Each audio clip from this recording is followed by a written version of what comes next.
Format of the show. We've got, thankfully, some open mic poets. We're going to open the first half and also the second half. We've got a number of featured readers. We're very pleased to have Andy Reeves, our wonderful biker poet. Hannah Riley, first time ever at Dodo Modern Poets. Hello. And me. So there you are. A couple of announcements first. Next month, on the 13th of July, this is the first for Dodo, we've managed to persuade a poet to travel all the way from Malta, the smallest country in the EU. Miriam Kalasia, she's a wonderful poet, has a book out called Pomegranate, and very sensuous reader, very powerful reader, and she works in Malta as an artist and writer, so she's coming here on the 13th of July. And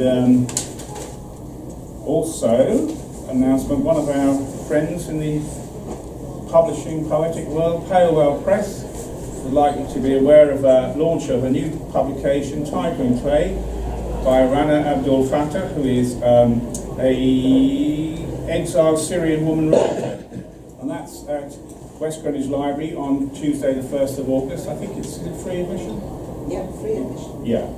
And if you want more information on that, Camilla here is the publisher of Palewell Press, and so she can give you more information. I think there's leaflets over there as well.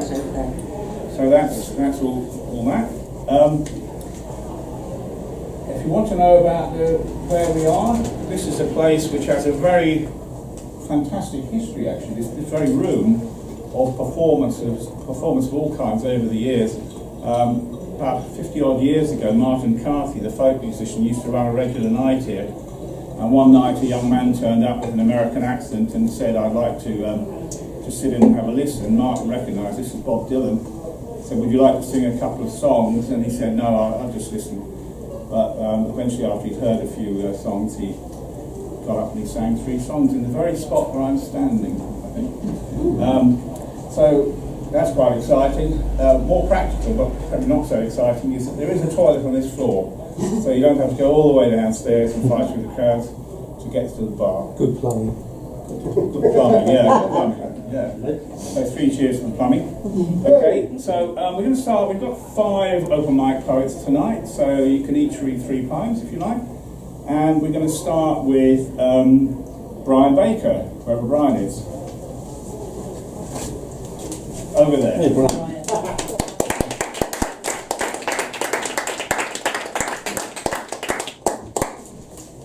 This one was called on Facebook one night.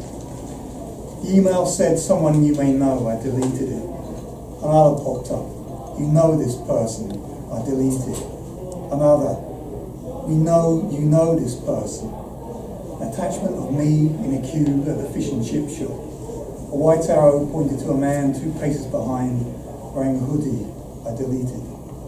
My inbox filled with messages. They said, these people know you. I deleted. A message came up, said, don't fuck with us. I turned the computer off, put some music on and poured a drink. About halfway through Beethoven's 5th, I noticed a light approach from the sky. Then someone banged on my door. I looked through the spy hole. It looked like a group of ninjas. One spoke to the closest, who nodded and banged on the door again. There was noise from the back of the flat.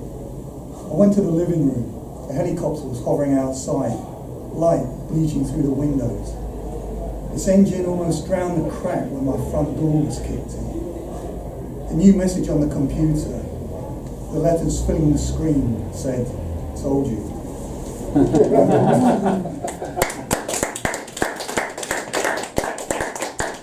This is called The Fallen Idol on the 6:15 to Lewis.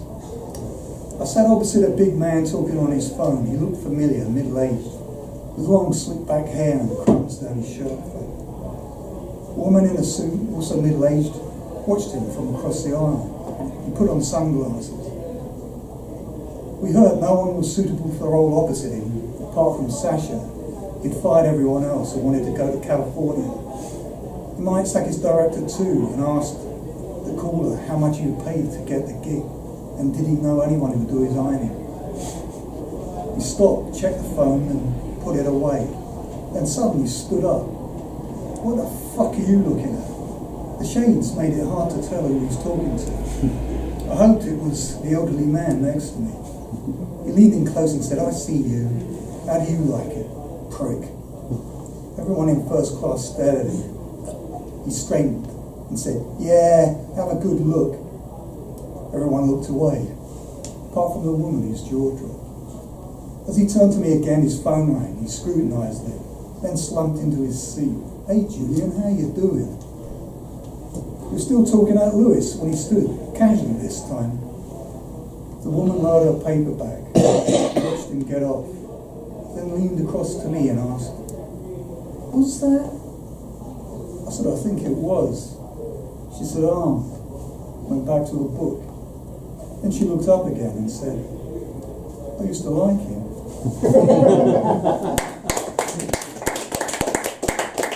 And I had to finish on, it's called Death. After I got off the couch and saw Death in my kitchen. I knew it was her. She had an aura like a food star, a great athlete, but less healthy. She put down a screwdriver and observed casually, you look well. I said, I am. What are you doing in my flat? She said, I've adjusted your gas cooker because you shouldn't be here really. You should be under that bus. I asked, what bus? She replied, the bus in a terrible accident. It didn't happen because you took a nap. Now come along. I said, this is a bit Ingmar Bergman, isn't it? She brined at that. You know, I really like him, being his only subject. He always miscast a part, never caught the real me. No one has. Still, what can I do when they find out it's too late? Fancy a game of chess? I asked, what happens if I lose? She said, you've seen the film. I said, I'll pass. She said, you're about to. You'd think it terrifying to look Death in the eye, but she's only 5 foot. I heard an awful lot of commotion. A mask was put over my face. I opened my eyes because Anne was screaming. Death sounded like she was in another room. She exclaimed, shit, that's torn it. Someone told me to breathe deeply.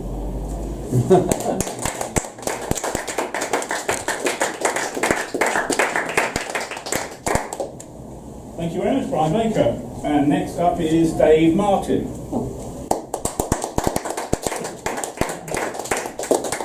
Well, I wasn't going to do anything tonight because I just come to see the place, you know. So I thought I'd just do one, and I just hope I can remember it, because I've done it for quite a while. And it's called Rock Around the Clock. In 1958, this country was great. We just recovered from a world war. Things were beginning to get better. There was a light at the end of the tunnel. But just around the corner, some scheming bastard was dreaming up a plan to fuck us all up, and brother, did he do it? He bought himself a cheap guitar, and he drove around town in a Cadillac car, smoking expensive Havana cigars. Ta-ra, ta-ra, ta-ra. One night, he found a middle-aged man singing out his heart in a run-down band. What you doing this crap for, he said. Get in the car and come with me. I'll make you a star. Just wait and see. He drove him straight to his recording studio and stuck a microphone under his nose. This is a live recording of the 5 o'clock TV Kiddies program. Are you ready to be a star? Yeah, not off, man, said the fat guy. Right, said the scheming bastard. 5, 4, 3, 2, 1. Go, man, go. And boy, could the fat guy see. Within minutes, the kids were rock and rolling all over the world. But something went wrong. They began to sing a different song. They take drugs, and they smoke, and they drink, and they hang around the street in gangs. The boys have thrown away their catapults. They carry knives and guns. The girls have thrown away the skipping ropes. They wear lipstick and high-heel shoes. Everywhere you look, graffiti is scribbled on the walls. The marbled halls are hanging with the stuff like dead men on ropes. Is it art?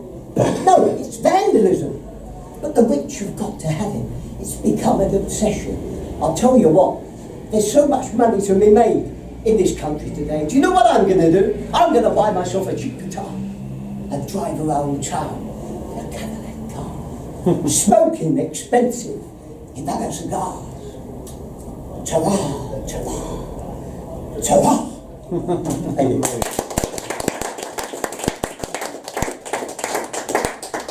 think Bob Dylan would have loved that. Cheers, mate. Okay, thank you very much, Dave. So there you are. And now Camilla Reeves, please.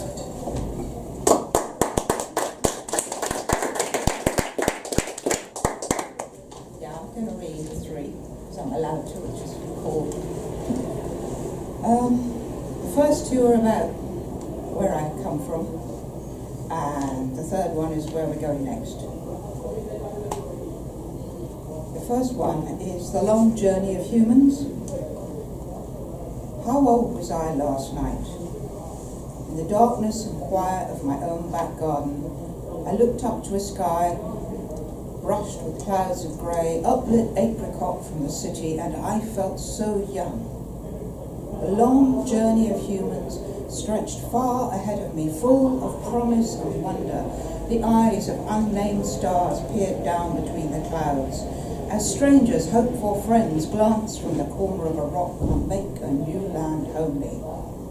Standing there, I heard nothing but wind riffling my hair, rain dripping from leaves, the muffled stealth of paws as a hunting cap passed by. Now that the everyday, with its crowded streets and well-worn timetables, is running, I might be feeling as old as humanity and stale. But I discovered in my mind and smiling the little girl who stood there in the dark.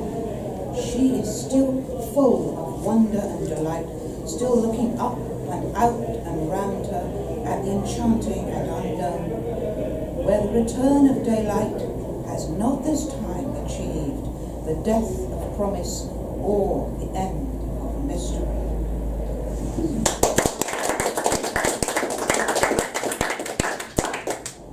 And like a lot of poets, I love silence. And you don't get much of it round London, as we were saying earlier. Sometimes, though, the noise drops, and this is called autumn. A windless night in autumn is quiet enough to hear a train 10 streets away, or someone's bath run down the drain, and almost hear a single snail make silver trails across the mossy flagstones. Indoors, the last spin cycle flings washing round our old machine, and arguments reach in at us through TV screens. But I'm out here with open ears and relishing this near approach to silence.